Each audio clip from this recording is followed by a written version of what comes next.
E voglio bello mio, stai proprio inguaiata. Ti vai a fare un bello caffè? Va bene. Ti ho detto che venivo qua, non puoi mettere in tempo parole, non è incredibile. No, guarda, smettila di urlare. No, non perdo più tempo, no, basta.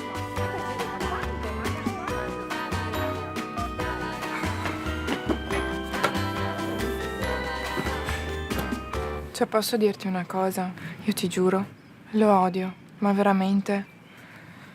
È così geloso, ma così geloso. Vorrei dargli un buon motivo per essere geloso. Veramente, bacerei la prima persona che mi trovo davanti. E poi penso alla storia dei nonni, così romantica, di come si sono conosciuti, non so se te l'hanno mai raccontata. Quello era il vero romanticismo. La storia che tutti noi desideriamo. Devo proprio rispondere. Pronto?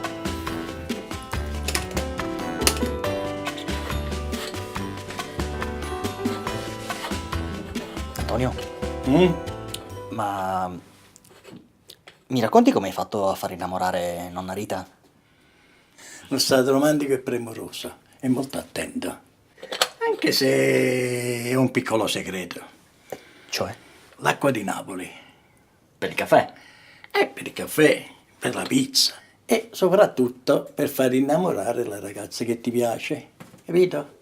La devi prendere, mettere in un luogo buio per 30 giorni e quando c'è la luna piena tu la prendi e cerchi di farla bere alla tua innamorata.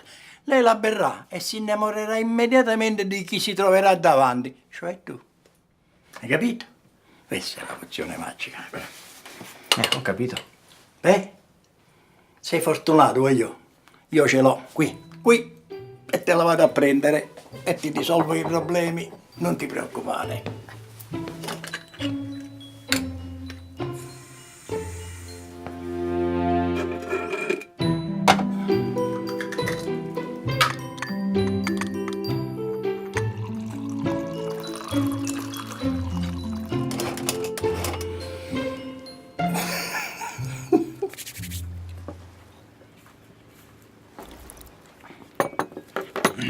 Ricetta napoletana questa, eh?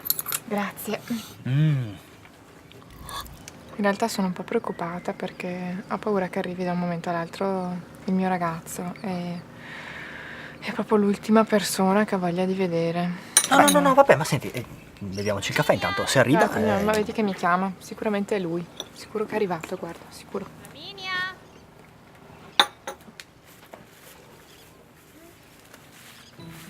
Oddio. Lavinia, piano, vieni qua, piano. Aspetta un secondo che arrivo, Amore,